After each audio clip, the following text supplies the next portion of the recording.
Trollhunters episode 13. This episode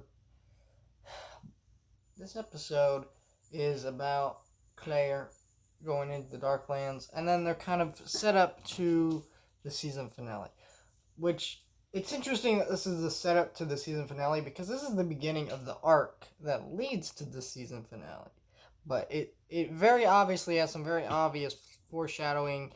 We see some stuff that's kind of interesting. So the first part of this episode is like Claire going to Troll Market for the first time. And I've always hated this character. I think the voice actress who does her performance, I'm forgetting her name, does a terrible job. I believe she's a first-time voice actress, and you can tell because her performance is bad.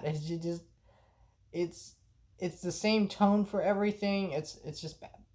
And she is also an annoying character because she switches all the time. She loves trolls, and she's friends with Vendel, but then in the next episode it's like, come on now. Like, figure out what you are.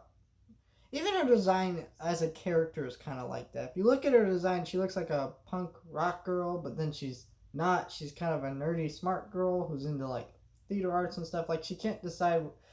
Like, it's clear that the writers didn't want to decide on one thing for this character to be, so they didn't. And that's bad writing. So, yeah, I never liked that character, and I think in this episode she's unbelievably irritating. But for the most part, this episode has that going at the beginning, but that's not really the point of this episode. The point of this episode is meet the troll, all the older trolls, and how they counsel Jim in this place called the Void, and they're telling Jim how he should leave. He shouldn't rely on his friends. One of his, Kanjagar, the previous troll hunter, distanced himself from Draw, and Jim has failed to do that. But it's like, Jim brings up an obvious point.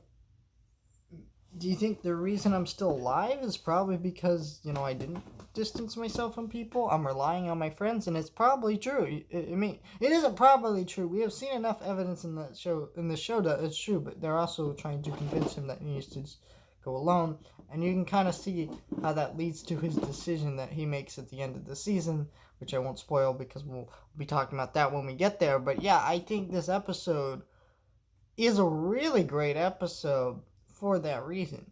And I think it is just like, it sets up everything perfectly. You don't even realize how much of a perfect setup to the season finale is until you've watched this show multiple times. It is such a good season finale setup that I cannot even believe that it came across this well. I mean, it is fantastic. Great season finale setup. Everything comes together. Great episode. A+.